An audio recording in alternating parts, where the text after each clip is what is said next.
Alright, what is up my homies, and welcome to Day 2 Grey Gaming. Today on another episode of Settlement Builds for Noobs, we're going to be going over the castle.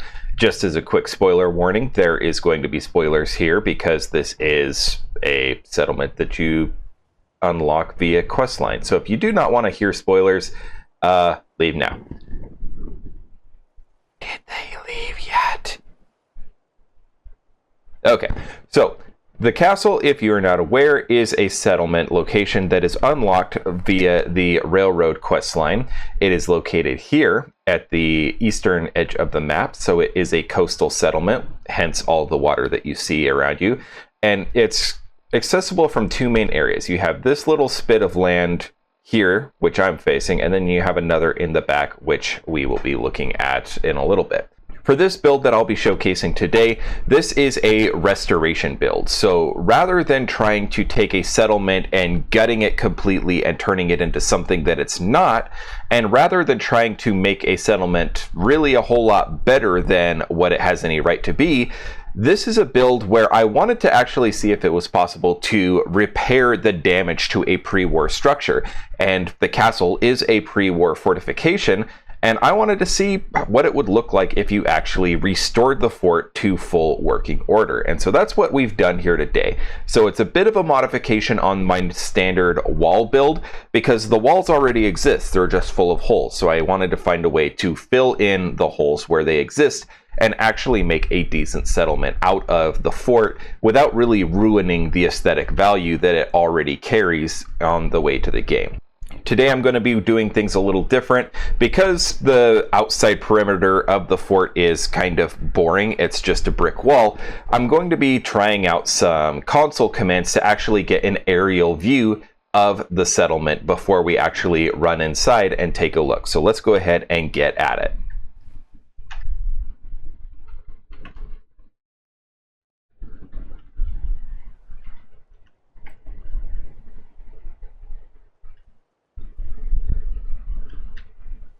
Alright, so here we see the outer perimeter, and from a distance you're not going to have that much detail. But we can see things like here where we have an industrial water purifier, so we are able to support up to 40 settlers as far as water goes. But as far as other resources necessary to maintain a settler population like beds and food, I only have a maximum settlement population for the settlement of 16 people. But you can always expand on this build and increase that number as you desire. So as you can see here, the main settlement consists of a 5-sided fortification, and 3 of those sides have holes in them as part of the base game. So my goal was to plug those 3 fortifications and actually continue to be able to use them. And I think that I've actually managed to do that pretty easily. So turning off our free range mode, we are back here on the ground. And so you can see here kind of from the ground level what this looks like. So ordinarily this would be a hole that anyone could just up and run through. And instead we've got these nice concrete foundation pieces which serve as both floors and a rebuilding of the wall itself. So taking a step inside. Oh no. I forgot to leave that door open. Alright. Little trick here. Okay. So I do have a powered door set up here so that we are able to lock this main doorway that leads into the castle. So even though there's just the standard wood door that does open and doesn't ever lock, we can use the second door to actually lock people out if we need to. Alright, taking a look over here, we do have our main garden area where they grow all the food necessary to support the settlement. I did leave quite a bit of spacing here, so if I did decide to expand my settlement beyond the normal 16 that I have available, then I can simply plant an extra row of food to support the additional settlers as well. And I kind of liked the wood picket fence here as a way of separating off the garden area. There is this nice, almost completely square section here of nice plantable dirt that I really wanted to work with, and it turned out pretty decent. Moving around on top of the ramparts, we can kind of get a feel for what the fort looks like. So if you haven't reached this location yet, you can see there's kind of this dirt and grass top to the ramparts when you first arrive, but there's also some pretty massive holes as well. So here is just one of the 5 gun emplacements, and so I constructed a artillery piece in each of these 5 pieces. So this fort does offer 360-degree coverage of artillery, and so it doesn't matter whether it's coming from Spectacle Island over here, whether it's coming from the Warwick Homestead over there, or whether it's facing the airport that direction or the Boston ruins themselves. There is artillery pointing in every direction. You don't really need this from a gameplay perspective, but I really wanted this to have that aesthetic of a fully functional fort, complete with artillery emplacements in all directions. And even though I really don't need all of them to be manned, all 5 pieces are currently manned by Minutemen. Okay, so here is one of the biggest holes that needed to be patched, and so you can see it was a pretty sizable chunk that needed flooring to be constructed. And so setting flooring pieces using the concrete set 2 pieces wide. Hey, watch your mouth. I don't want to lose my monetization capabilities here. This channel will never be monetized. So moving on, we have these 2 pieces wide is basically our wall width. So it's almost the perfect width. It's not exactly, but it's close enough that you can easily sneak it by to fill all of the holes in the pre-existing fortification walls. Also, I have this additional outcropping, which I probably didn't need, but I chose to put it up anyway. And I do have a heavy concentration of turrets at this location because a spawn point for enemy attack sequences does occur down here, although this settlement almost never gets attacked. So here's another example of the wall being almost the perfect width. So you can kind of see here where this whole gap was filled in. And then looking at the inside, there's the other side of the gap. So it's not a completely uniform fill either. So having the foundation blocks really helps because it allows you to clip through the ground more than most of the other types of flooring. And I also liked using these rusty railings as well because it makes it look a little bit more natural to the fortification. So it really doesn't look too different from these railings, which are non-scrappable and part of the fortification itself. So again, we have another set of turret emplacements covering the door that we stepped through when we entered the fortification. And that's pretty much the ramparts. Actually, that's a perfect loop of the ramparts. So let's go ahead and take a look at the courtyard, and then we will finish with a look at the sections of wall that are actually inhabitable. You hear about that farm run by ghouls? Isn't that something? All right, so here's the workshop. Nothing special here, just something you have to click on in order to be able to build here. And I do have some turrets facing inside the courtyard, and that's because I'm pretty sure I've encountered situations before where there have been enemies spawn inside the courtyard. So just in case that happens, I do have some turrets that face inside the courtyard as well as those that face the outer spawn points as well. So even if enemies do spawn inside, the automated turrets are still able to help deal with them, just like the external threats as well. So there are a number of smaller structures that I've also constructed in here, also out of concrete, and I do try and blend them into the existing stone walls as well. So you don't have to use nearly as much build materials. This is actually a fairly resource-friendly build. And so here for the wardroom, we just have a clinic, nothing special. I usually populate like some sort of waiting area And if I have a high enough population, I'll throw in things like the Phoraptor from Vault 88 DLC, just to have some additional medical services available. But in this particular case, I didn't really go hog wild. I don't usually do a whole lot at the castle. All right, over here we have our mess hall, and it's just a nice open air mess hall. We have 4 tables, so enough for 16 people to sit simultaneously, but you'll probably never ever see that many settlers all sitting to eat at the same time.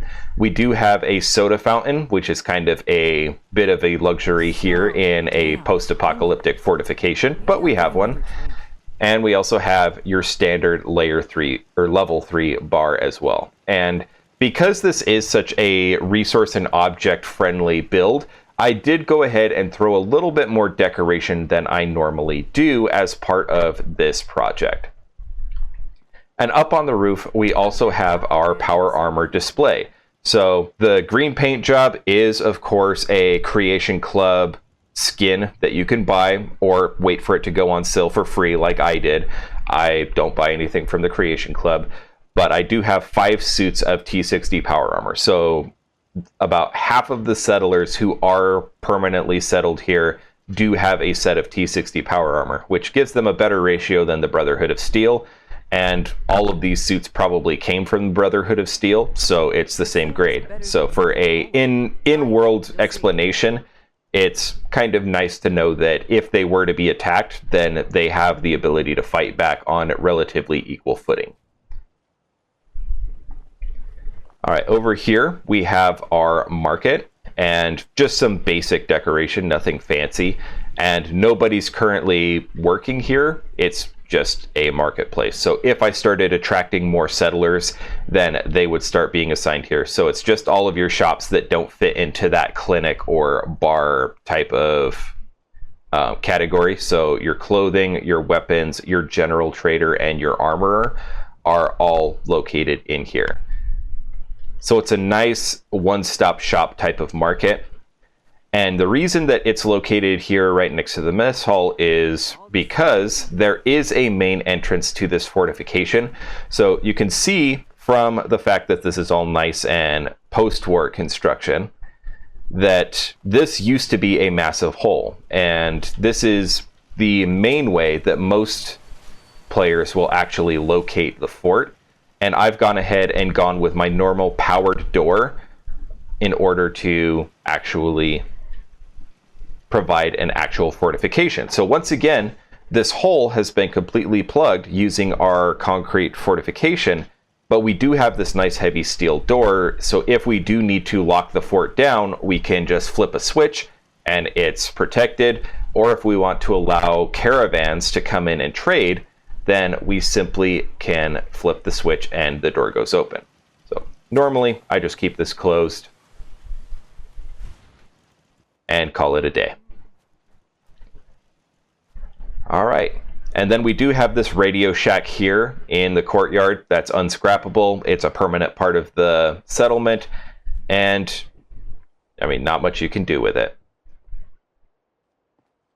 Okay, and then we have this heavy door right here, which you open as part of the Big Guns quest, so I won't ruin it if you haven't yet done that quest, but you do need to do that if you want to have access to this section of the fort. So here, there's the dungeon area underneath the fort, which I won't go into because you can't actually scrap anything or construct anything in there. So instead, there's really just one room other than this main entryway, and that is the main workshop. And so most of the stuff in here is unscrappable. I did throw in your normal crafting stations. There's a stove, your chemistry station, weapons, and armor. But all these things like the Tesla coils, the crates, the shelving, none of that can be scrapped, unfortunately. So you're just kind of stuck with it. But I did decide that since this is kind of a industrial type of room with all their shelving and racks, that this is probably a good place to put all of the crafting materials or crafting stations.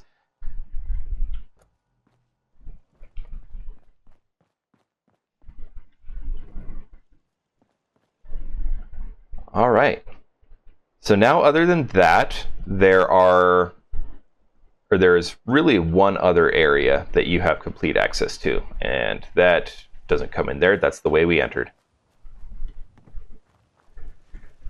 So moving in here, we do have our generator shed. So I just took one of the little alcoves built in here and I threw in a single fusion generator. As always, I like the fusion generator just because it's pretty compact for the amount of electricity that it generates. And also it doesn't require that much of rare crafting materials. So you get a lot of bang for your buck, especially if you're just hitting, I think it's like the level 30, maybe it's level 40 requirement to be able to construct it. So by that point in game, people are probably still struggling to find a lot of those rare crafting materials. And so the fusion generator gives you a lot of bang for your buck in that regard. All right, moving this way, we just have some benches set up so people can sit and have fun. I threw in some comfortable couches here and there as well. And here we come across our first barracks. So there's two different sets of barracks in this facility. This one houses 9 people, and so we just have 9 beds laid around the room and 9 lockers for them to keep their stuff in. Nothing super fancy. This is a military facility after all. And then around here, around the corner, we do have a nice barber shop where we've got some nice potted plants. We've got some couches for them to wait in. We do have the barber table as well. And we also have one of the few stairwells that lays up to the gun platforms. So you are able to go directly from the barracks up here without having to go out into the courtyard. So it's a nice location as far as emergency situations of having to get up on the ramparts quickly. Backtracking a little bit, we also have a nice sitting area here for people to just hang out and listen to the radio. We've got Ronnie over here just chilling. Hey, General. And I do have some exercise equipment tucked into some of these alcoves as well. So there are some pommel horses, some weight sets, just nice, cheap objects to construct that really only have to use basic and common building materials that don't require someone to be assigned to them, that don't require power to be provided to them, that generate settlement happiness. So it's a nice thing to have in your settlement. So here we have another barracks tucked off into one of the gun platforms. And so this one hosts 7 people, so that gives me my total of 16 beds. So just 7 lockers, 7 beds, and the entrance to the dungeon down that way as well. So once again, not going to go down there, not necessary for this walkthrough. So as we move around, you start to see some more of the exercise equipment tucked off to the side. Another one of the stairwells leading up to the gun platforms. And here we have our facility restrooms. So in here, I just tucked in a men's room and a women's room. It's nothing fancy. It's just a toilet. We do have this row of sinks over here, which are not scrappable and come with the facility and are fully serviceable. So you really don't need to worry about constructing sinks and other stuff like you do at other settlements because it's already here. And over here, we do have a private shower as well. So we do have the ability to hop in the shower. If you have any rads, it'll take care of those because this is a decon station. I just use it as a shower. This sounds better. Try it. You'll see. And then with that, that's pretty much it. We have completely explored the facility. This is the castle in its entirety. It's fairly clean, it's fairly basic, and it really doesn't require that much additional materials, and it really doesn't take anything away from the original aesthetic of a fortification. It wouldn't look that out of place if someone was constructing a post-war fortification, and it just seems to work. So with that said, that is it for this movie. As always, please like, subscribe, hit the notification bell if you want to see more of our settlement builds for Noobs content.